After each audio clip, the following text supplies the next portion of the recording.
Everyone, and welcome to Morning Coffee on the Radio Vision Network. I am Mark Cook. I'm fighting a cold. That's why I sound so wonderful this morning, but we're jumping right into things.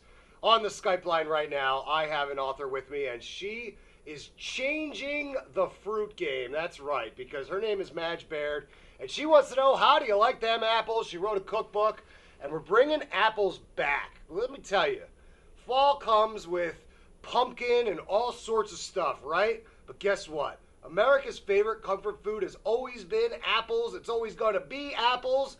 And Madge is here to tell you what you can do with all of your new varietals of apples. Good morning, Madge. Welcome to Morning Coffee.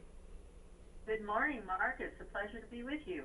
Well, thank you. So my first advice would be, if you have an apple tree, walk outside, pick one right off the tree and take a big bite and just let the juice trickle down your throat. These are so yummy right off the tree.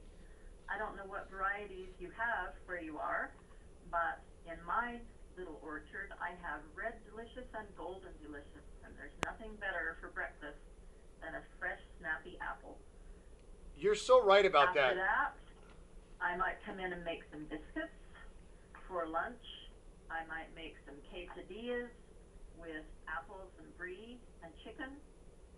And I love mixing apples with savory foods. So I have in my cookbook a number of recipes of apples in soups.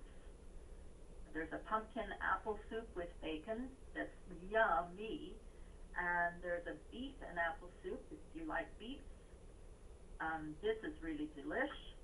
I love parsnip with apple soup. It's a creamy soup with just a touch of sweetness.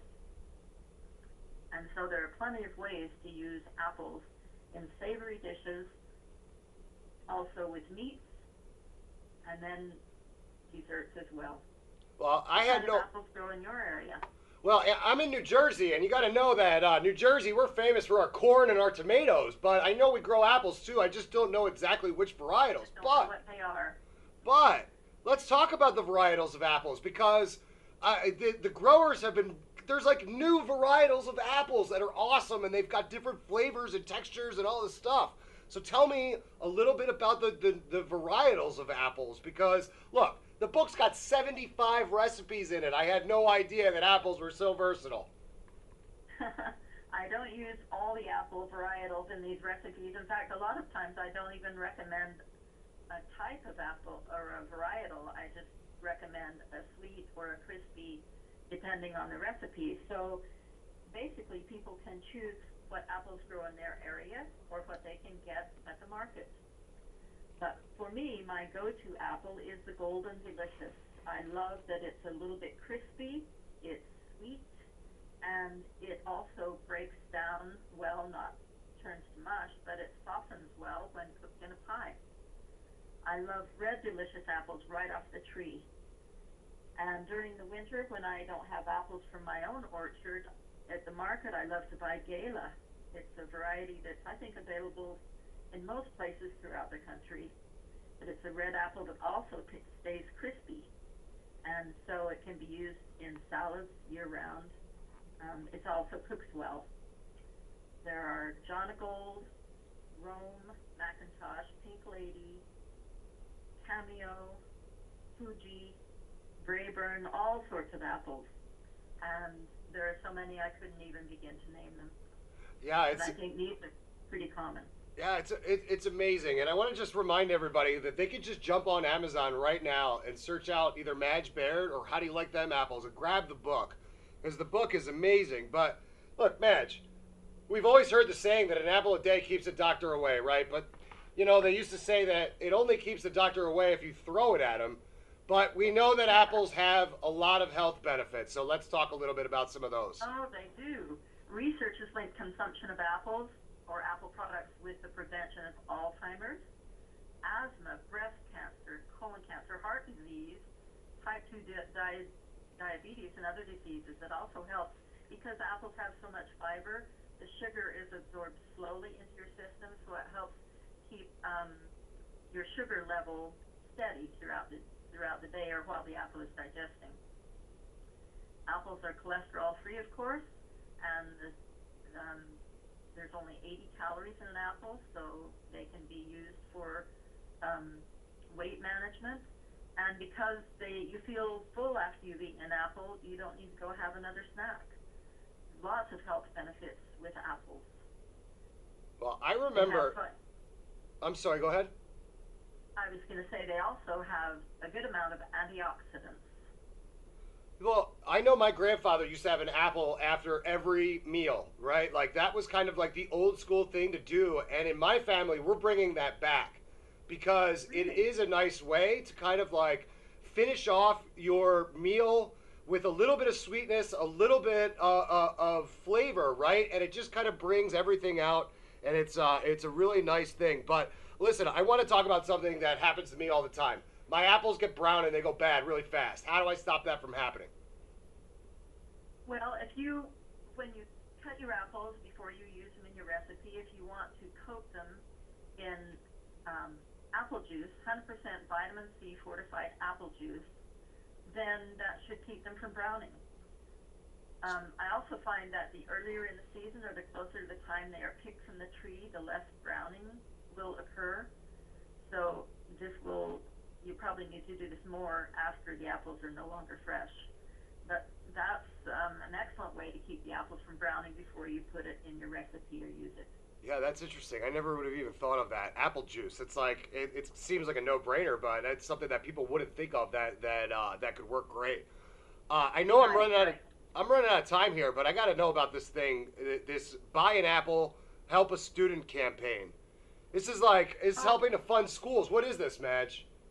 It is. This is a program sponsored by the U.S. Apple Association, and if you go on your internet to applesfored.com, meaning Apples for Education, you will find that there's this Buy an Apple, Help a Student program where schools can submit a cause or a program or something they want to purchase for the students.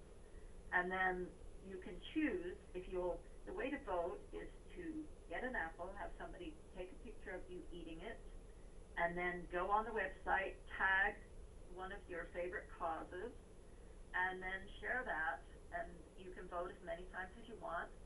But in December, the Apple Association will choose those schools with the top votes, and they will get the most amount of funding for their schools. So I think this is a great way to get a little extra money into the schools that isn't always available. So there are some schools who want iPads for their kindergartners. There's a school that wants to establish a quarterly art class for students to inspire them to learn their creative side and to improve their academic achievements. So there are all sorts of causes that schools want funding for, and we can vote.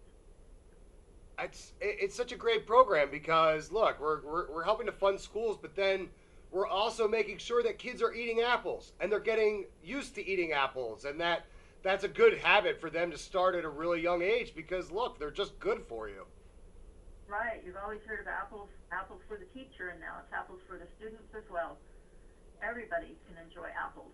Yeah. So this is great. I want everybody to check out two websites: applesfored.com and Amazon.com, so that you can go buy Madge Baird's book, How Do You Like Them Apples? I think 2017 is going to be the year of the apple, Madge. We're taking out the pumpkin. I agree. That's great. I want to thank you for spending a few minutes with me this morning. And listen, everybody out there, go check out the book. 75 recipes with apples. There's so many different great ones. I'm going to open up randomly to the company Pilaf. You're making an apple pilaf. It's awesome. So listen, check it out. Madge, thank you very much. Have a great day. Thank you, Mark. It's great to be with you. You're welcome. Thank you. So I got to take a quick break here on Morning Coffee, but I will be right back after these messages. Stick around. Saving your business money is as easy as 1, 2, 3. Tanker Consulting Services, a payment solutions expert, will show you how with a free, detailed, written analysis illustrating your cost savings. We usually uncover savings between 10 and 25%, and sometimes more. We can help your business succeed by providing reliable and secure merchant payment solutions such as merchant services programs, point-of-sale systems, and ATM machines. TCS, one of the leaders in regional credit card processing consulting, offers electronic payments to merchants locally and nationwide through our preferred vendor programs. We work to keep business costs down with a comprehensive suite of quality products, services, and customized credit card processing programs exclusively tailored for your company. TCS is convenient, reliable, and innovative, with customer service available 24/7, 365 days a year. Our in-depth industry knowledge, partnership strategy, and innovative processing solutions allow for a specialized approach to providing merchant bank processing with 100% full fee disclosure. TCS is one-stop shopping for all your merchant services solutions. Our clients save money 100% of the time. Trust Tanker Consulting Services, the knowledgeable, professional, and friendly provider of secure payment services. We set the standard by which others are measured. Call now for a free written analysis. 609-922-0201. Sub some sizzle. This is the way.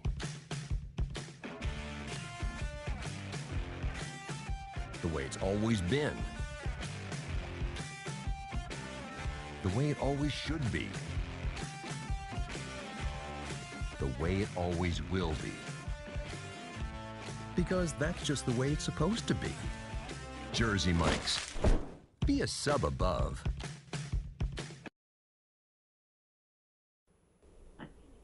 Hey, can you keep talking so she can test it? We have you blasted up all the way on our end, so. I'm coming out of a commercial break. I got to go quiet in about 10 seconds. Great. Yeah. All right, welcome back to Morning Coffee on the Radio Vision Network. I am Mark Cook, and we are continuing our Skype interviews this morning, our hot topics, and I have on the line with me right now, she's a gem expert. She's an expert. She's an author. Her name is Asia Radin. Good morning, Asia, and welcome to Morning Coffee. Good morning, Mark. Thank you. You're quite welcome. So, listen, you are the author of Gem, okay? And Gem profiles all major gem types and other precious materials. You know, we're talking about jewelry. We're talking about photography of these things and showcasing the different gems, cuts, colors, uses. So tell me, where did this come from? How did you get started with all of this? Well, actually, I am the author of Stone, and Gem was created in concert with the Smithsonian Institution. It's a massive, beautiful coffee table book compendium of everything you could want to know about rock, minerals, gems, jewels, treasure, and I wrote the foreword for it. Oh, excellent. Okay, I'm sorry about that. I get these sheets. A lot of people worked on it. I just want to give credit where credit's due. Oh, of course, I certainly understand that. I get these sheets here, and it has. Don't worry about that. But you know what? Gem goes beyond most reference books, right? Because it talks about how these jewels kind of fit in throughout history, and goes into detail about the stories and the legends around it. Because look, we know these things are valuable, but we also know that they have more of a story to them. So tell me a little bit about how the book goes into detail about that. Well, it goes into every kind of detail. It starts out, begins with the beginning. It tells you how rocks are formed and how gem crystals grow, or in the case of organic gems like pearls, coral, how they physically form, and how to tell them apart and what they've been used for, and then it interspersed with wonderful stories of specific gems. Marie Antoinette's earrings, Ludwig II's pocket watch, all sorts of things, all the way through the modern era, the Hope Diamond, for example. And it helps to put them in a context by explaining what they are and why they're valuable and where they come from. Well, I mean, and that's the thing is that people think of these gems and they know, look, value, right? That's the first thing they think are money and valuable and all that stuff, but you know, we know just in diamond pricing how much that they have changed over the years. But let's talk about kind of the bigger picture. How has the value of the gem landscape over time changed? Well, I get asked